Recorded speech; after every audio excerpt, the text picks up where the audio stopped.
Hey, my name is Peyton Ashford.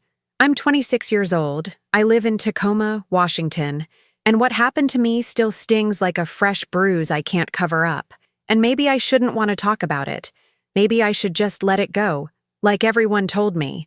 But when the people closest to you betray you in silence, when they smile in your face and pretend nothing's wrong while quietly excluding you from one of the biggest events of your family's life, sometimes silence is the last thing you owe them.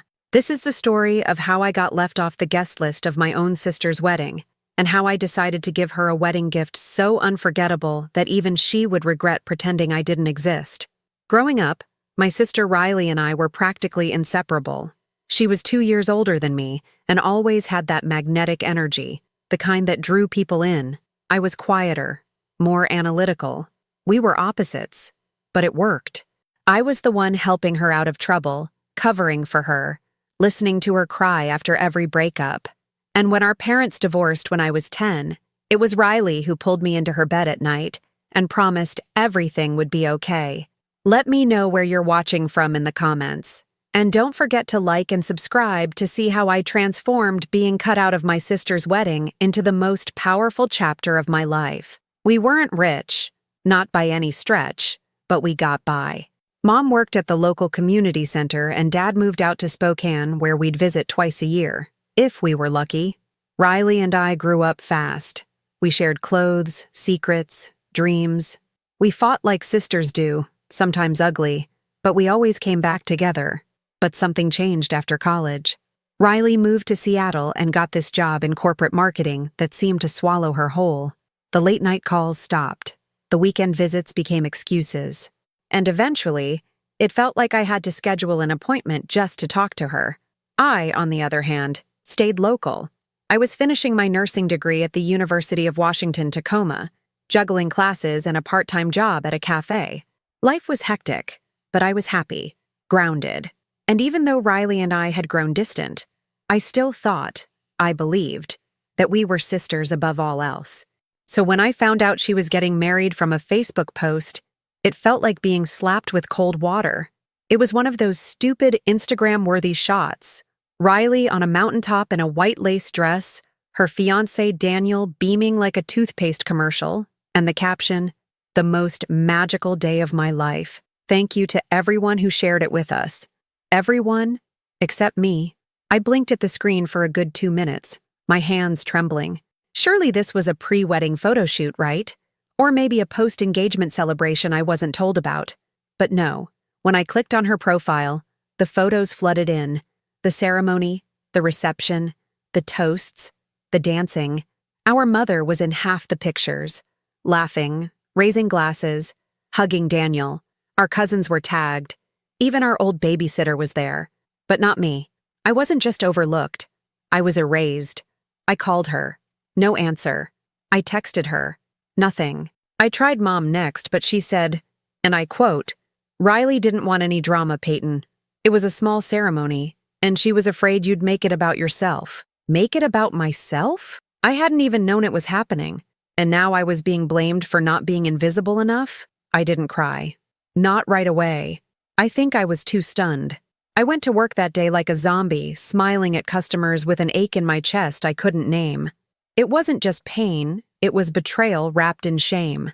Like I'd done something wrong just by existing. But here's the thing about me. I don't sit in sorrow very long. I feel it, yes, but I use it. I let it burn long enough to ignite something stronger. So that night, sitting in my little apartment with string lights and half-read textbooks, I did something I hadn't done in years.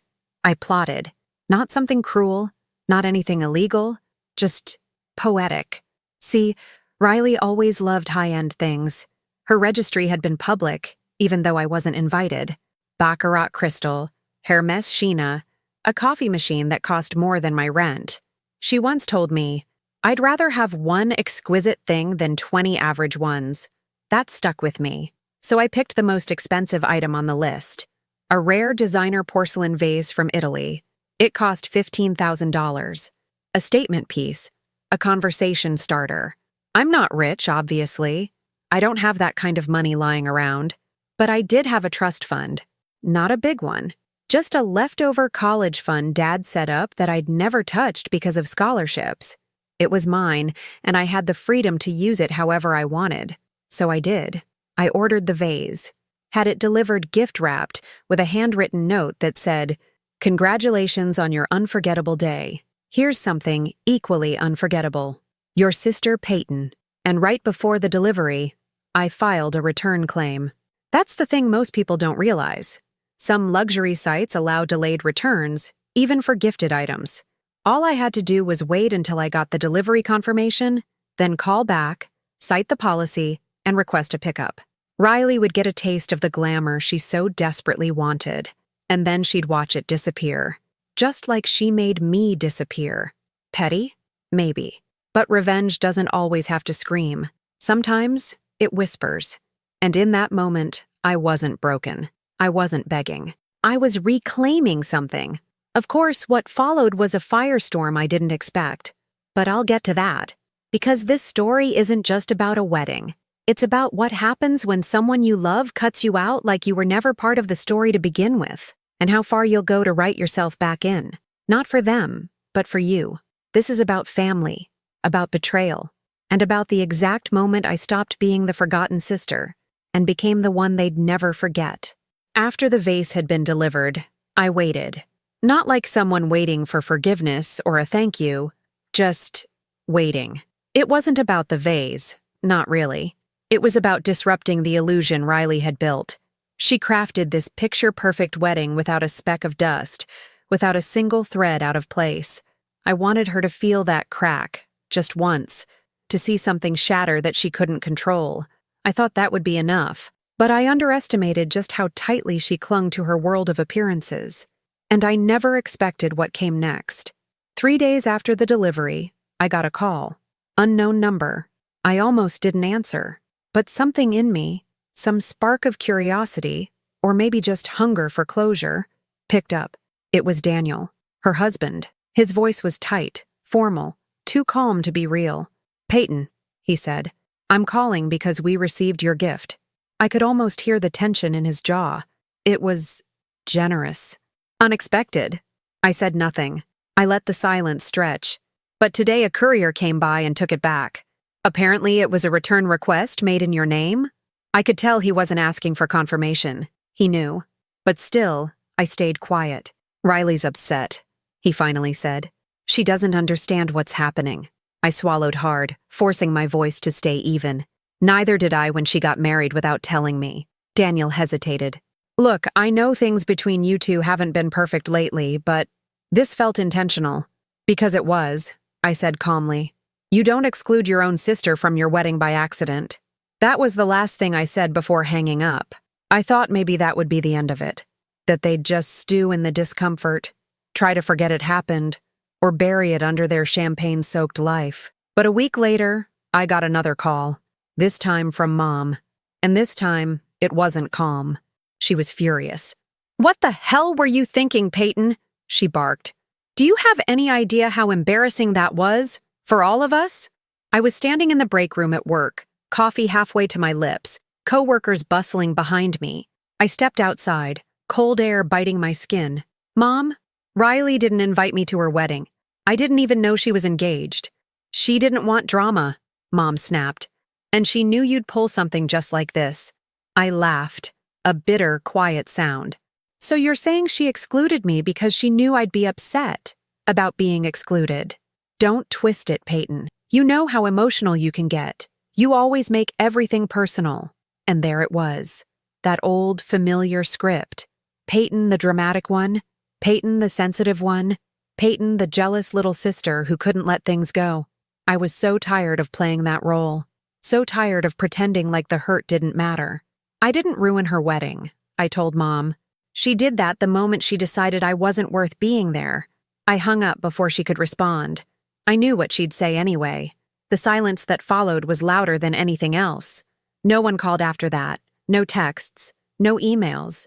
Riley didn't reach out. Not even a passive-aggressive post on social media. It was like I'd been officially exiled. The forgotten daughter, the sister-turned-specter. At work, I kept my head down. At school, I buried myself in late-night study sessions. I stopped checking my phone obsessively. I stopped looking at Riley's account. I stopped pretending I didn't care. But pretending not to care isn't the same as healing. That fall, something started to shift in me. I wasn't sleeping well. I'd walk to campus in the foggy early morning and feel a weight in my chest I couldn't shake. Not sadness. Not exactly. More like a tight, clenching ache that stayed with me. I started journaling, something I hadn't done since I was a kid. Every page came out raw. Some days I wrote about Riley, other days about our childhood. Some days I wrote about the Voss. How ridiculous it all was. How petty. How precise. And slowly, I realized something I hadn't wanted to admit. This wasn't about the wedding. Not entirely. It was about years of being the afterthought. About always bending, always adjusting, always shrinking myself so Riley could shine. And I wasn't going to do it anymore. Not for her. Not for Mom. Not for anyone. But clarity doesn't erase pain. That winter I got sick. Nothing major. Just a nasty flu that knocked me out for a week. And lying there, under a pile of blankets in my studio apartment, I felt the sting of loneliness settle in my bones. There were no get-well calls, no check-ins, no surprise visits. For the first time in my life, I felt like I truly had no one. And it was in that emptiness that the idea came to me. If they wanted distance, I'd give them distance. Not just physically, but symbolically, emotionally, financially. Every bond that tied me to them, I would undo it. Carefully, cleanly. And I would build a life they couldn't ignore. One they'd hear about not through awkward family reunions or whispered gossip, but on their news feeds, their dinner table conversations, their side glances at the world I carved out without them. I wasn't going to get even. I was going to get ahead. That's when I decided to start a side project. Something just for me. I called it Project 15,000. A quiet nod to the vase. Every month I'd put aside whatever money I could. Tips from work, leftover scholarship funds, even selling old clothes online. My goal wasn't the money itself. It was what it represented. Momentum, focus, forward movement. I wanted to use that energy and turn it into something meaningful, something that could actually change the course of my life. I signed up for a business course in Seattle on the weekends. Took the bus every Saturday morning, no matter the rain. I didn't tell anyone. Not my classmates, not my coworkers. It was mine. For the first time, I wasn't building around Riley. I was building for me. By spring, I had a plan. I wanted to open a specialty wellness studio. Small, intimate, focused on mental health, mindfulness, and physical healing. Tacoma didn't have many spaces like that, especially ones that felt safe and inclusive. I worked with a mentor, applied for a small grant, and started laying the groundwork. I knew I wouldn't get rich fast. That wasn't the point. The point was to prove, if only to myself, that I could build something from nothing. That I wasn't just the sister who didn't get invited. That I was more than the sum of what they denied me. Still, I'd be lying if I said revenge never crossed my mind. Not the loud, aggressive kind. The quiet kind. The kind that simmers beneath success. The kind where, one day, Riley would walk by my studio window and stop cold. Where she'd read an article in a local magazine and see my name, my face, my story. Where she'd realize that cutting me out didn't make me smaller. It made me sharper. The kind of revenge that comes not from destruction, but from creation. And if that sounds poetic, maybe it is. But sometimes, poetry is the only thing that makes pain bearable. By May, I had the lease signed. The studio was real, tangible. I painted the walls myself, installed shelves on weekends. My best friend Zora helped me pick out plants and candles and second-hand furniture. It was small, but it was mine. And in the back, tucked on a shelf near the entrance, I placed a vase. Not the vase, of course. That was long gone. This one was simpler. Blue and white porcelain, hand-painted. It cost $30 at an estate sale. But every time I looked at it, I smiled. Because I knew. I was just getting started. Opening the studio changed something fundamental in me. It wasn't just a shift in my routine or responsibilities. It rewired how I saw myself. For the first time, I felt like I was building something that belonged to me and only me. No borrowed spotlight. No second-place ribbons. I was finally stepping into a version of my life where I didn't need permission to matter. The studio, named Stillrise, became a quiet sanctuary. People started trickling in, first curious walk-ins, then returning clients. We offered guided meditations, mindfulness coaching, gentle movement classes, and sound healing sessions. I hired a yoga teacher from Olympia named Rhea, who had this grounding, magnetic presence, and Zora handled bookings and social media. It felt like the beginning of something real. And yet, even in the hum of our success, a shadow lingered. Riley. I hadn't spoken to her in almost 10 months. No apology, no explanation, no attempt at a conversation. Sometimes, I'd see her tagged in a photo from some luxury event in Seattle, always smiling, always surrounded by perfectly curated people. She seemed untouched by the silence between us. That should have made it easier to let go. But silence doesn't always close a wound. It sometimes keeps it open, festering beneath the surface. And then something unexpected happened. A woman walked into the studio one Wednesday afternoon, early spring, the kind of day when Tacoma smells like wet concrete and cherry blossoms. She had a designer coat draped over her arm and eyes that were scanning everything like she was calculating its value. She didn't introduce herself right away, just wandered, touched a few crystals, picked up a brochure. "Do you accept walk-ins?" she asked finally. "Depends on the service," I replied. "Are you looking for a session or just visiting?" She gave me a tight smile. "I'm Riley's mother-in-law." My breath caught. She extended her hand. "Evelyn Monroe." I shook it, masking the whirlpool rising in my chest. "I heard about your studio from a friend," she continued. "Didn't realize you were that Peyton, the one Riley talks about." "What does she say about me?" I asked before I could stop myself. Evelyn didn't answer right away. She wandered toward the shelves, picked up a candle, set it back down. "She says you're complicated, emotional, but gifted, passionate. She said you started this place after some falling out." I didn't say anything. "She also said you sent them a $15,000 vase just to take it back." The way she said it, blunt, almost amused, made me want to laugh and scream at the same time. I looked her in the eye. "I gave them something beautiful, and then I took it back. That's all." Evelyn studied me. "You know, it takes a particular kind of pain to do something like that. A wound that doesn't heal properly." I met her gaze. "Or a wound that keeps getting reopened." There was a pause. She nodded slowly. "Riley doesn't let people in very easily. She always needs control, but she's not as cold as she pretends to be." "Good for her," I said. She walked to the door, but before she left, she turned. "You should come to dinner sometime. I think it would do more good than harm." I didn't respond, and she didn't wait for one. After she left, I sat down behind the front desk, my heart pounding. Why now? Why her?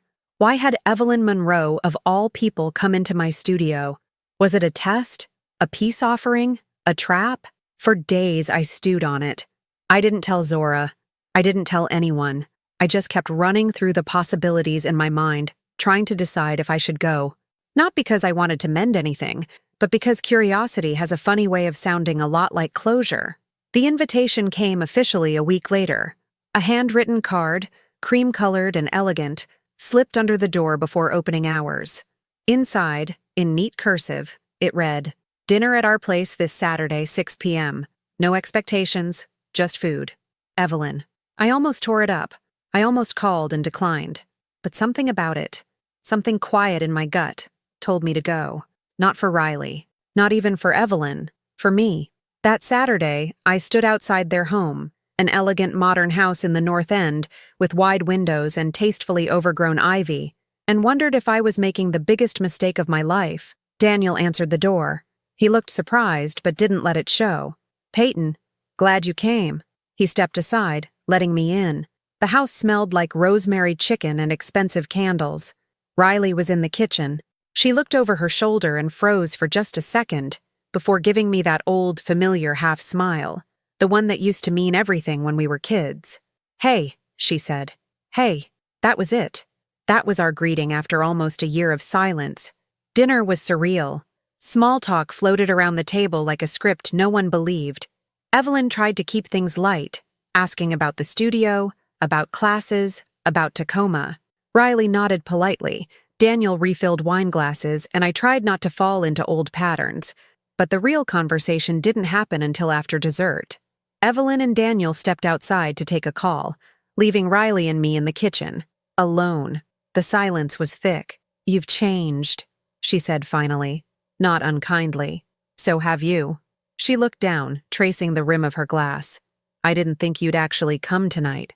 "I almost didn't." "Why did you?" I exhaled slowly. "Because you cut me out like I didn't exist, Riley.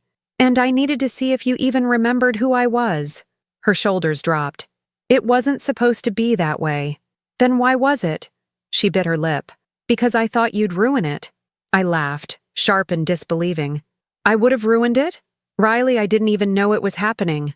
"I didn't know how to handle us anymore," she said, voice low. "You always felt unpredictable. I didn't want the wedding to turn into another argument. I just wanted peace." I shook my head. "So instead of inviting me, you erased me." "I was wrong," she said, eyes glassy now. "I know that. I didn't know how to fix it.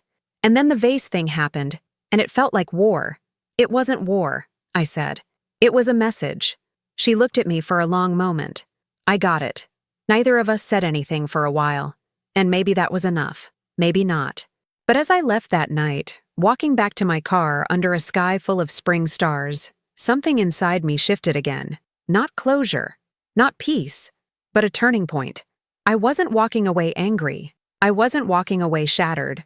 I was just walking forward. And somewhere deep inside, I knew the real reckoning was still coming, because forgiveness doesn't erase consequences. And even if Riley and I could exchange apologies, it wouldn't undo the ripple effects she'd set in motion. You don't slice family ties without expecting blood. And I was done being the only one bleeding. After that dinner, I didn't expect things to change. I didn't go home and wait by the phone. I didn't check Riley's social media. I didn't start drafting heartfelt letters or imagining reunions. Whatever healing had started between us, it wasn't clean. It wasn't linear. It was tangled and delicate and, frankly, uncertain. But in a strange way, that made it feel more real, more honest. The truth is, not every wound needs a perfect scar to prove it's closed. Some just fade until they don't hurt as much anymore. Still Rise kept me grounded. The studio grew, month by month. We were hosting group workshops now. Intro to meditation, journaling for anxiety, trauma recovery through breathwork. I watched people walk in heavy and leave lighter, and something in me healed every time they did.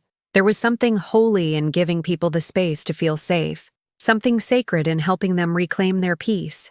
One afternoon in June, I finished teaching a small session and walked out to the front where Zora was manning the desk. She was grinning. "You have a guest," she said. I raised an eyebrow. "Who?" She tilted her head toward the couch. "Your sister." There was Riley, sitting there in a cream blouse and dark jeans, her hands folded in her lap like she didn't quite know what to do with herself. She looked smaller somehow, not in size, but in presence. Like the version of her that always filled every room had finally stepped back. I sat down beside her. "I wasn't sure if you'd let me in," she said softly. "This isn't a place for locking people out," I replied. She smiled at that. Just a flicker. "I wanted to see what you built," she said, glancing around. "It's beautiful, Peyton." I swallowed. "Thank you. I don't think I ever really understood you," she admitted. "I always thought you were difficult. Complicated. Too much. But maybe you were just trying to be seen." I didn't respond right away. I let the silence sit between us like a bridge instead of a wall. "You hurt me," I said, "in ways I don't even think you realize." "I know," she whispered, "and I'm sorry." That was the first time she'd said it. The first time without a defense or justification or excuse. And as much as I wanted to fight it, I felt something shift in me. Something that wasn't forgiveness exactly, but maybe the beginning of it. "I'm not looking for things to go back to the way they were," I said. "I'm not even sure I want them to. I get that. But I'm open to seeing who we can be now, as adults, as women, as sisters, maybe." That word, maybe, held everything. The pain, the possibility, the risk. And Riley nodded. After that day, we didn't become best friends overnight. But we started texting occasionally. She came to a few more sessions. I met her for lunch once or twice. The space between us wasn't as hostile anymore, just fragile. And fragile was better than nothing. Still, life had its own challenges. In early July, one of my closest clients, Monica, a woman in her 60s who came to every Tuesday morning session, had a panic attack mid-class. It rattled me, not because I didn't know how to respond, but because in that moment, I realized how deeply people were beginning to trust me. This wasn't just a studio. It was becoming a lifeline for some, a safe harbor. That came with weight. After the session, I sat with Monica for almost an hour. She told me about losing her son to a car crash 3 years ago, how the silence in her house was louder than any noise she'd ever heard, how coming to Stillrise gave her something to hold on to. That night, I couldn't sleep. I kept thinking about the responsibility I'd taken on, how much I'd grown without realizing it. A year ago, I was a nursing student with shaky confidence and a heartbreak I didn't know how to name. And now I was someone people came to heal. That wasn't something I took lightly. I started going to therapy again, not because I was falling apart, but because I wanted to hold things better. Myself, my past, my future. Riley, I needed tools. So I gave myself permission to seek them. In those sessions, I dug deep. I unpacked the years of comparison, of feeling like the lesser daughter, the shadow of the shining sibling. I admitted how much I still wanted my family's approval, even when I claimed I didn't care. I acknowledged the ways I'd armored myself with sarcasm and silence. The vase, the return. It wasn't just a message. It was me screaming, "Do you see me now?" But I didn't need to scream anymore. August rolled in with a heat wave and a full schedule. We were planning our first open house, and I was nervous. I didn't know if anyone would come. I didn't know if I could stand there and be proud without that gnawing voice in the back of my mind asking if I was enough. But they came. Clients, neighbors, fellow business owners, even Evelyn, and later, Riley. She brought me a small gift, a succulent in a ceramic pot. On the side, in tiny gold cursive, it read, "Grow at your own pace." I didn't cry when I read it, but I felt something uncoil in my chest. By fall, the studio was thriving. We expanded our hours, brought on a trauma-informed massage therapist, and started planning community outreach events. I'd never felt so exhausted, or so alive. And through it all, I noticed something else. I wasn't carrying the weight of that wedding anymore. It still stung, sure, but it wasn't bleeding. It was a scar now, one I could live with. One night, I stood in the back room, wiping down mats after a late class. Riley texted me, "Thinking about that dinner. I'm glad we talked." I replied, "Me too." And I meant it, because here's what I learned in the space between heartbreak and healing. Revenge isn't always fire and fury. Sometimes it's quiet. Sometimes it's choosing to build instead of burn. Sometimes it's rising, not to destroy, but to redefine. I didn't get the sister I once had back, but I got something different. Something that belonged to this version of me, the one who had grown through the silence, through the betrayal, through the aching need to be seen. I had become my own light, and nothing they did or didn't do could take that from me anymore. The night everything came to a head started like any other. I had stayed late at Stillrise to finish some end-of-month reports. The studio was quiet, the soft scent of sage still lingering from a mindfulness circle earlier that evening. The city outside had already dimmed into that blue-hour haze, and Tacoma felt suspended, like a held breath. I didn't know yet that I was about to be pulled back into the one place I never wanted to return to, my mother's living room. It started with a phone call. Unknown number. Again. But this time, it wasn't Evelyn or Daniel. It was a nurse from Tacoma General. My mother had collapsed at work, and they'd rushed her to the ER. Possible stroke. I froze. I hadn't spoken to her in months. Since the phone call after Riley's wedding, our conversations had dwindled to holiday texts and passive-aggressive silence. But when I heard the word stroke, none of that mattered. I locked up the studio and drove across town in 20 minutes flat, barely remembering the route, barely noticing the lights. My hands were gripping the steering wheel so tightly they ached. When I got there, Riley was already in the waiting room. She looked pale, eyes red, We didn't say anything at first. She just stood and walked toward me slowly, as if unsure whether I'd accept her presence. But then something broke in both of us. She wrapped her arms around me and I didn't resist. Her voice cracked against my shoulder. I didn't know who else to call. I held her for a moment. Then we both sat down, side by side, silent except for the occasional beeping from behind the triage doors. A doctor came out 30 minutes later, confirming it was a mild stroke, likely stress-induced. They'd stabilized her. She'd need monitoring, therapy, time, the kind of recovery that unfolds slowly and without promise. When we finally went in to see her, she was awake but disoriented. I hadn't seen her look small like that since Dad left. Riley went to her first. I stood back, unsure. Then Mom's eyes flicked to mine. She didn't say anything, just looked. There was no apology there, no guilt, just age. And for the first time, I saw her not as a mother who failed me, but as a woman whose own disappointments had stacked so high she couldn't see around them. I pulled a chair beside her bed and sat. Later that night, Riley and I sat in the hospital cafeteria, picking at cold sandwiches. "I didn't know it was this bad," she said. "She never told me how much pressure she was under." "She never tells anyone," I replied. "She holds it all until it cracks her open. She used to be so strong." "Maybe she still is," I said. "Just not in the way we need her to be." We sat in silence for a while. Then Riley reached into her purse and pulled out an envelope. She slid it across the table to me. I looked at her. "What is this?" "A letter," she said. "From me, to you."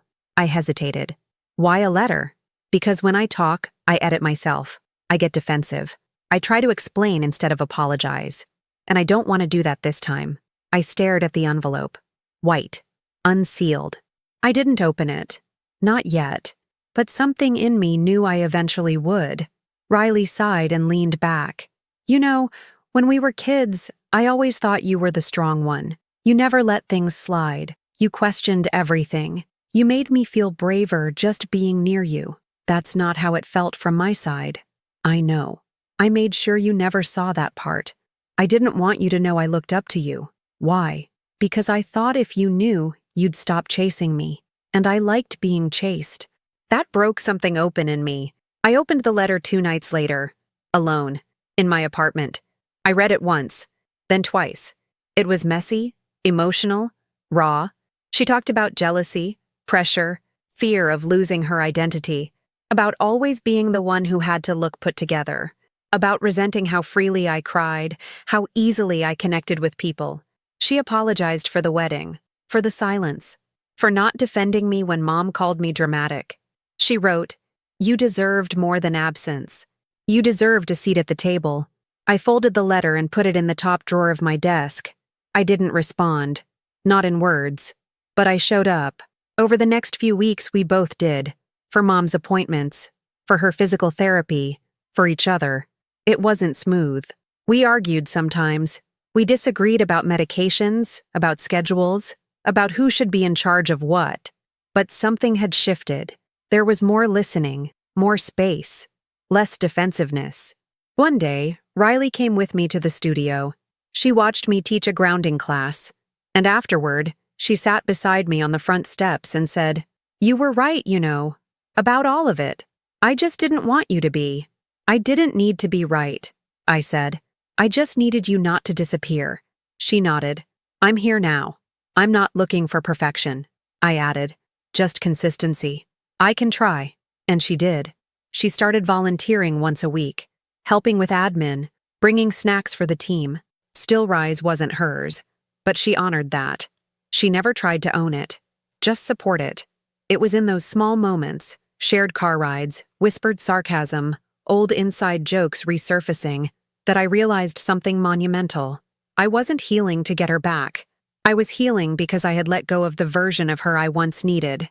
And in doing that, I made room for the version that actually existed, flawed, hesitant, human. But even as things stabilized, I couldn't ignore the irony. It took a health crisis for our family to face what we'd all been avoiding. Years of unresolved grief, generational silence, misplaced anger passed down like heirlooms. Mom was released from the hospital in early September, She moved in with a neighbor temporarily until she could live fully alone again. Riley and I rotated visits. We didn't pretend things were perfect, but we showed up. One night, after locking up the studio, I sat in the dim back room and looked at the $30 vase on the shelf, the one I'd bought after sending Riley the real one. It had a hairline crack now, barely visible, but there. I thought about replacing it, then decided against it. The crack was part of the story, proof that something could hold beauty even after being damaged. That strength wasn't the absence of pain, but the capacity to carry it and still remain whole. I took a photo of it and sent it to Riley with a single text, "Still standing." Her reply came seconds later, "Just like us." Autumn settled over Tacoma with golden trees and a kind of quiet that only came after long stretches of emotional noise. The studio began to reflect that shift too. The classes became smaller, more intimate. Clients lingered longer after sessions. People were beginning to trust not just the space but what it represented, healing that wasn't rushed, conversations that weren't scripted. I was learning to offer presence instead of solutions. And that shift didn't just transform how I ran Still Rise. It transformed how I moved through my life. Riley was becoming part of that rhythm now. Not front and center, not overbearing, but present. We didn't talk about the past often, not in a heavy way. Sometimes it came up in side comments, in half-laughs that carried traces of old pain. Once, she made a joke about how she should have hired me to manage her wedding instead of leaving me off the guest list. I didn't laugh, but I didn't walk away either. I just said, "Would have been a hell of a lot better organized," and kept making tea. And she nodded, because she knew. The truth is, some relationships never fully return to what they were, and maybe they're not supposed to. Maybe the goal isn't restoration, but reinvention. We weren't recreating childhood bonds anymore. We were creating something new, forged in fire and failure, and the choice to keep showing up anyway. Mom's recovery was slow but steady. Her speech returned with time, though she'd sometimes struggle to find words. Riley and I took turns helping with errands, bringing meals, just being there. One evening, I brought her a hot soup and found her in her recliner, flipping through old photo albums. She motioned for me to sit beside her and handed me one of the books. There we were, me and Riley as little girls, covered in paint in the backyard, Halloween costumes, school recitals, Christmas mornings, evidence of a closeness that time and ego had tried to erase. "You girls used to be inseparable," she said softly, "before life got in the way." I didn't answer. She looked over at me, eyes watery. "I should have fought harder to keep you close. I should have made space for both of you instead of making you fight for scraps." Hearing those words from her cracked something open, not because it was dramatic, but because it was the first time she'd acknowledged it out loud. "It wasn't just you," I said quietly. "We all failed each other." She reached over and took my hand, and we sat like that for a long time, surrounded by images of the people we used to be, and maybe still were, in pieces. That moment stayed with me. Still Rise turned 1 year old in November. We held a quiet celebration. No balloons, no big speeches, just an open house with snacks and candles and music that made people feel warm. I wore a simple white sweater and stood by the door, greeting each person who walked in with a hug or a smile or both. At one point, I looked around the room and realized how full it was, not just with people, but with intention, with gratitude, with energy that had been cultivated slowly, deliberately. Zora gave a toast. "To Peyton," she said, raising a glass of cider, "who turned her own pain into a space where others could heal theirs. You didn't just build a business, you built a movement." I felt my throat tighten, because I knew she was right. After everyone had gone, Riley stayed behind to help clean up. She moved through the space with ease now, as if it had started to belong to her too, in small ways. As she wiped down a table, she looked over her shoulder and said, "I'm thinking about going back to school." I blinked. "For what?" "Therapy. Counseling. Something in that world. I don't know yet. But watching you here, it reminded me that I used to want to help people too. I just forgot." I smiled. "You'd be good at it." "You think?" "I do. But only if you're doing it for the right reasons." She nodded, thoughtful. "Not to prove anything. Just to start over. Exactly. She looked around the room. This place changes people, Peyton, including me. And for the first time, I believed her. As winter crept in, our family found a fragile rhythm. It wasn't glossy or perfect or always kind, but it was real. We had Sunday dinners again, simple meals, mismatched dishes, laughter that came more easily. Mom's health stabilized. Riley and I started checking in without obligation. Stillrise began planning its first retreat. I stood in all of it, sometimes stunned, sometimes unsure, but I stood. One evening, as I was closing the studio alone, I paused at the front desk. The little $30 vase was still there. I had thought about moving it a few times, replacing it with something more elegant now that the studio had grown. But every time I considered it, I stopped. Because it wasn't just a decoration, it was a marker, a reminder of what started it all. A symbol of pain, yes, but also of choice. The choice to speak up, to reclaim, to rise. I reached out and touched its cracked edge. It was still whole, still beautiful, still standing. A knock on the door startled me. I turned to see a woman I didn't recognize. Mid-40s, eyes tired, holding a flyer. "I saw this in the cafe down the street," she said. "I've never tried meditation before, but I'm going through something. Divorce, kids grown. I don't really know who I am anymore." I opened the door wider. "Come in," I said. "You're in the right place." And as I welcomed her inside, I realized something. This wasn't just about revenge anymore. It wasn't even just about healing. It was about becoming the kind of person who could hold space for others without disappearing inside herself, about telling the truth, even when it hurt, and surviving the echo, about finding light in the place you were once forgotten, and deciding to stay there anyway, not waiting to be invited in, but building your own door. That was the real gift. And I wasn't giving it back. 2 years have passed since the wedding I never attended. And sometimes, when I look back, it's hard to recognize the girl I was before it all happened. The one who checked her phone in the dark, hoping for a message. The one who sat alone in a silent apartment, trying to figure out how being excluded could hurt more than being insulted. The one who bought a $15,000 vase to remind someone she mattered. I don't judge her. She was trying to be seen in the only way she knew how, but I've outgrown her now. I've grown into someone else.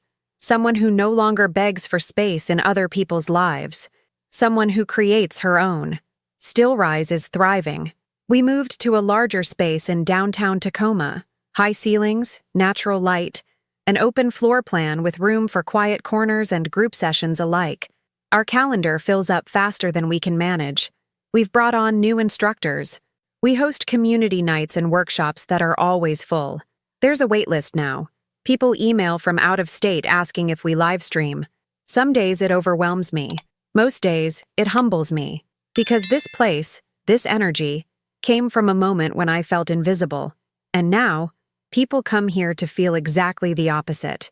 Riley graduated with her certification last fall. She's not a licensed therapist yet, but she's close.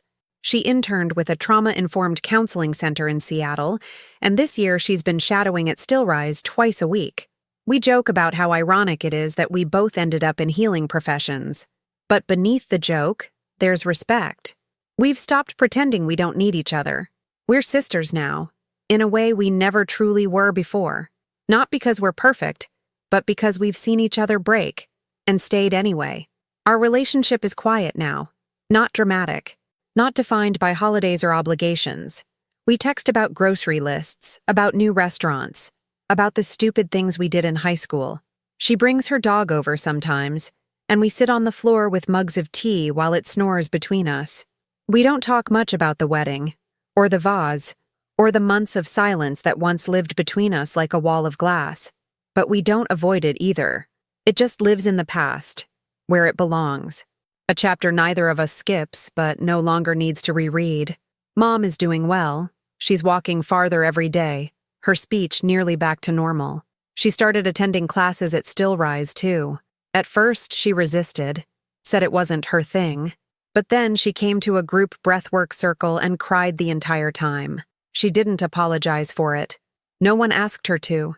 She hasn't missed a session since. She and I have reached a kind of peace. It's not full understanding. We're very different women, but it's full acceptance. She sees me now, not as the rebellious one or the dramatic one, just as myself, and I've stopped waiting for her to change in the ways I once begged for. I take what she can give, and I leave what she can't. That's how we love each other now, with permission to be flawed. Last Christmas, Riley handed me a box wrapped in brown paper and twine. Inside was a small glass sculpture, abstract, irregular, almost unfinished. I turned it over in my hands, confused. "It's a vase," she said, smiling. "Kind of. I made it in a ceramics class. It's messy, but I like it better that way." I laughed. "You made me a vase?" She shrugged. "Felt right. I keep it on my desk at home, next to my first journal, the one I filled after she got married without me. I don't read the pages often anymore, but I keep them as a reminder, not of the pain, but of the path, because healing isn't forgetting. It's remembering without reliving. We hosted our first overnight retreat this spring, in the foothills of the Cascades. 20 participants, 2 days of stillness and movement and deep emotional release. I stood by a fire pit on the last night, watching people share their stories under a full moon, and I felt something settle in my chest, like I'd finally arrived in the life I was always meant to live, not the one someone else mapped out for me, the one I built, slowly, painfully, intentionally, brick by brick, scar by scar. Later that night, Zora pulled me aside. "You ever think about what would have happened if you had just gone to that wedding? If she had invited you and you said yes?"